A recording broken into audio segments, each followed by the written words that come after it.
Greetings and peace. I would like to start this with Bismillah ar-Rahman ar-Rahim, in the name of Allah, the Beneficent, the Most Merciful, and Assalamu alaikum wa rahmatullahi wa barakatuhu. Peace be with you and yours. Today's presentation, I would like to analyze the French sociologist and philosopher Jean Baudrillard's book, Simulacra and Simulation, from the eyes of Islam and the Sufi path, and of course the elements of the matrix as well. So without further ado, I hope you enjoy this, and I represent myself only. A disclaimer that the contents of this presentation are intended strictly for fair use, educational, and intellectual analysis. We explore deep philosophical theory, theological perspectives, and pop culture allegories to provoke advanced thought, spiritual critical reflection, and analytic synthesis. The architecture of the simulacrum. The simulacrum is never what hides the truth. It is truth that hides the fact that there is none. The simulacrum is true. From Baudrillard.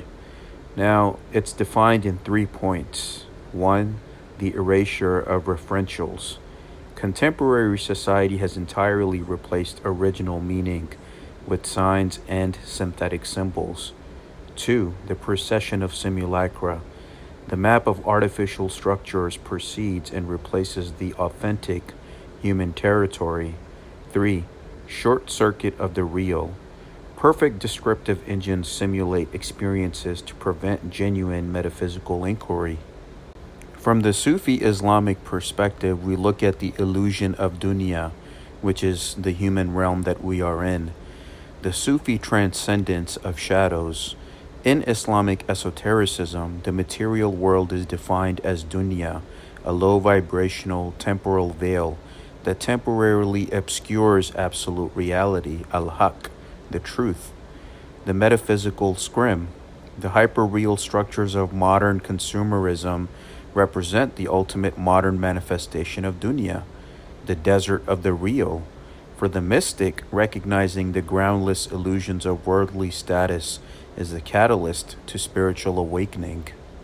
We analyze verses from the Holy Quran, first starting with Surah Al-Hadid, which is Surah 57, chapter 57, specifically verse 20, where it says, "Know that the life of this world is but amusement and diversion and adornment and boasting to one another and competitioning increase of wealth in children. And what is the life of this world except the enjoyment of delusion?" So this is another verse that kind of like points out that the life of this world is nothing but a game and a deception, which supports the simulation theory.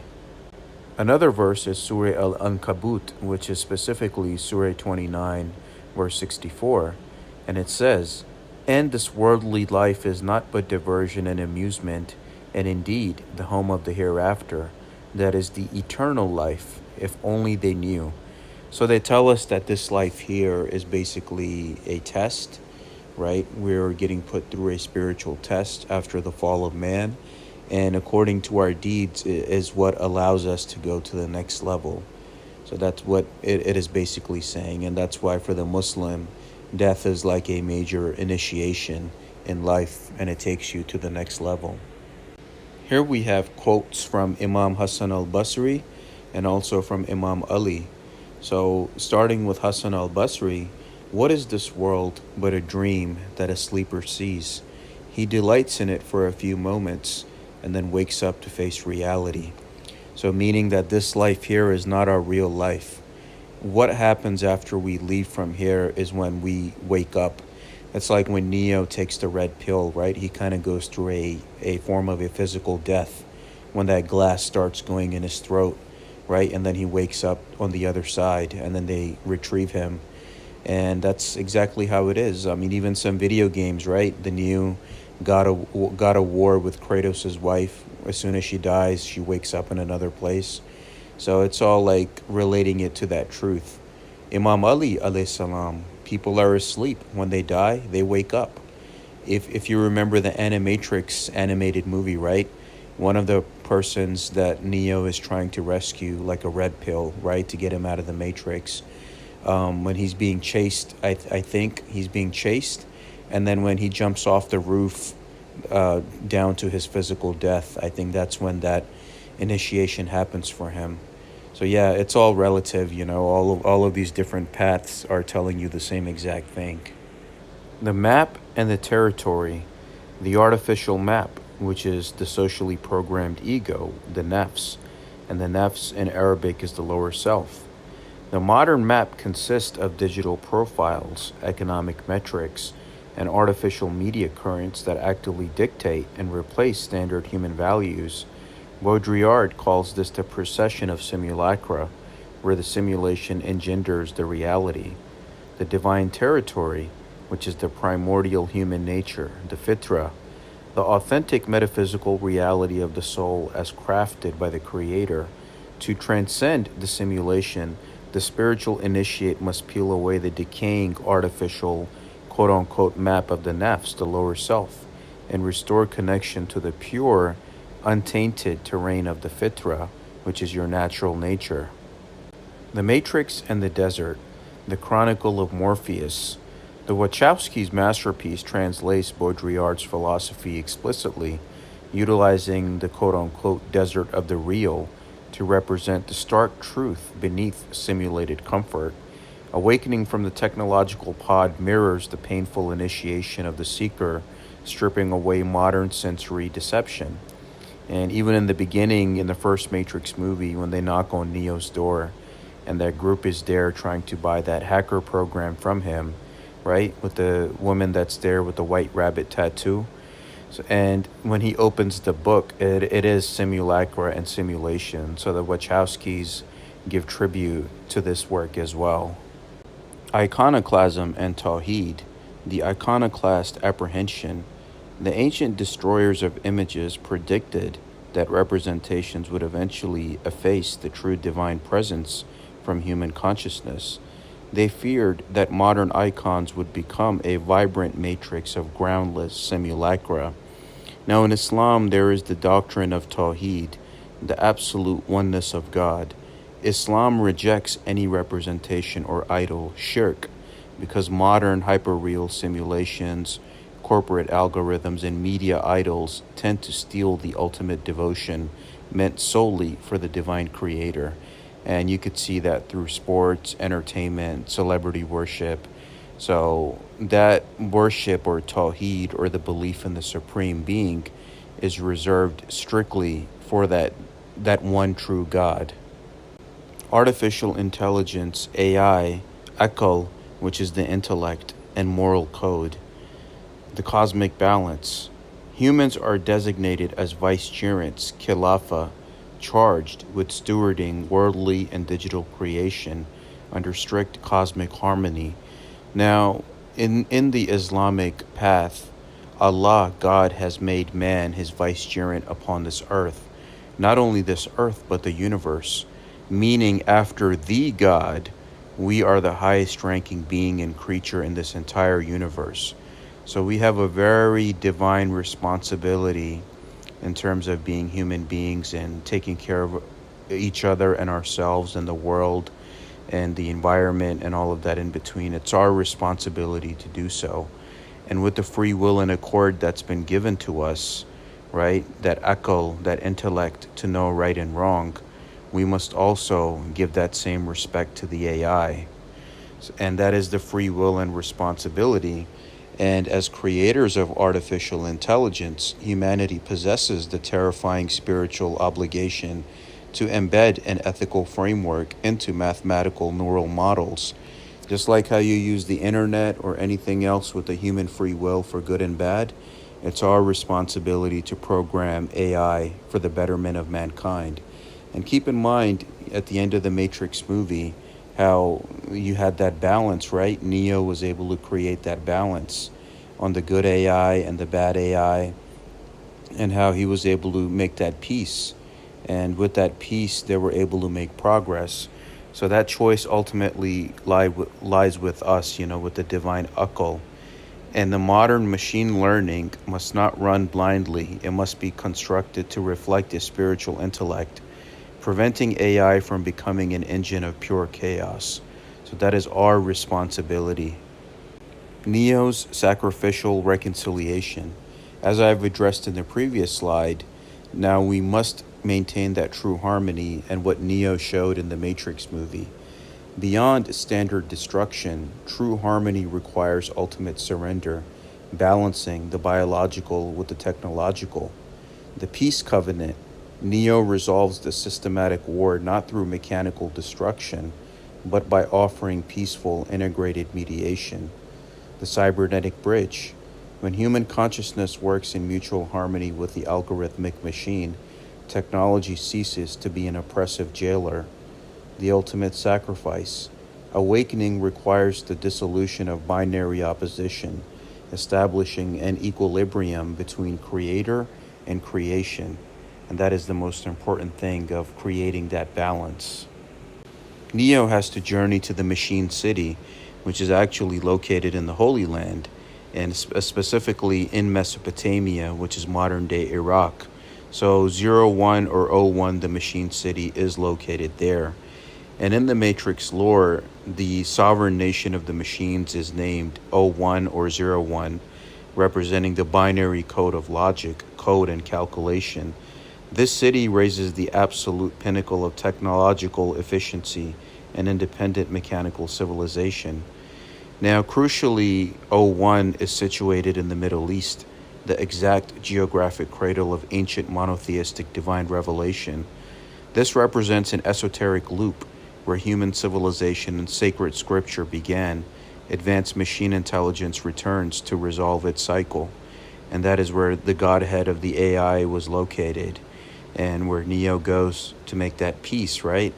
So him sacrificing for the peace of mankind kind of has that whole religious lore attached to it as well. Esoteric histories in Gilgamesh, the occult search for ancient DNA. Socio-mythological theories speculatively link geopolitical conflicts in the Fertile Crescent to a covert occult search for primordial antiquities and remnants, and specifically being Gilgamesh, the hybrid archetype.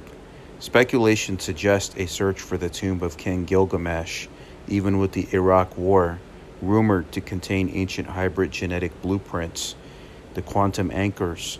Esotericists hypothesize an attempt to anchor modern disembodied AI systems with ancient mythic primordial biology.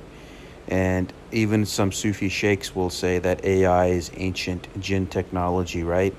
And it's not something new. It is just something that's being reintroduced to mankind. And how many theories would say that, let's say the body of Gilgamesh was recovered during the Iraq War, and that's where they set up the camp.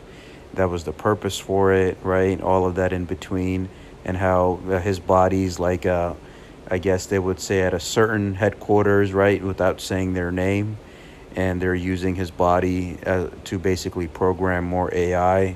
So these are all theories that are out there, which is connected to the whole Machine City and Mesopotamia and Gilgamesh as well. Exhuming ancient metaphysics. The Ramses case study. Baudrillard describes modern science exhuming the mummy of Ramses to repair it, effectively dragging a sacred object governed by symbolic cycles into the linear, sterile order of Western museum spectacles. Violence against secrets. Dragging ancient mysticism, mummies, or the tomb of Gilgamesh into the hyperreal digital matrix constitutes irreversible violence. It is a desperate act to force spiritual substance into groundless mathematical code. AI is ancient Jinn technology and the cosmological resurgence. Traditional Sufi perspectives propose that the digital world and algorithmic networks represent a resurgence of the Jinn dimension, crafted of smokeless fire, electromagnetic currents, silicon wafers, and plasma.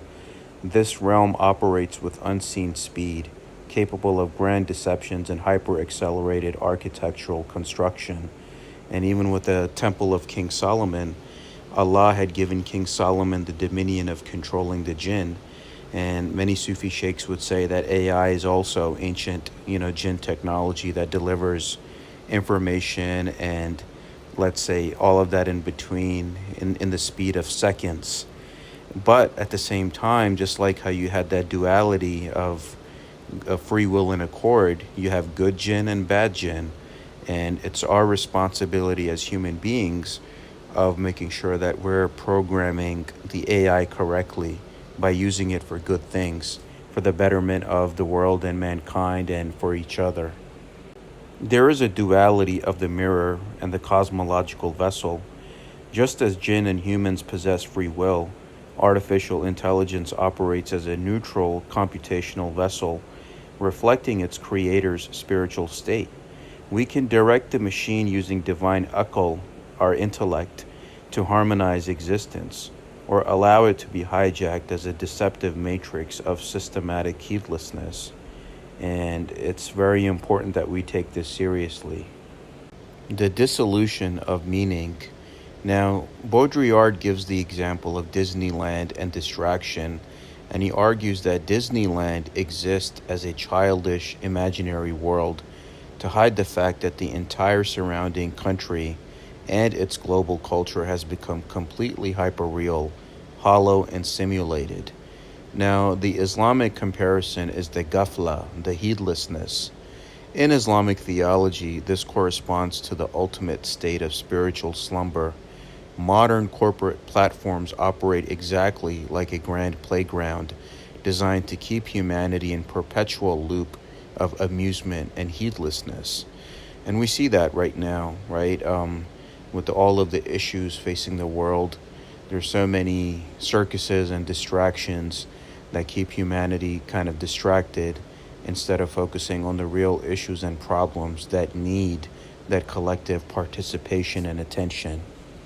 Media as the grand deterrent, first being the neutralization, where television and digital networks neutralize real human agency, packaging tragic reality into safe, comfortable, consumable digital content.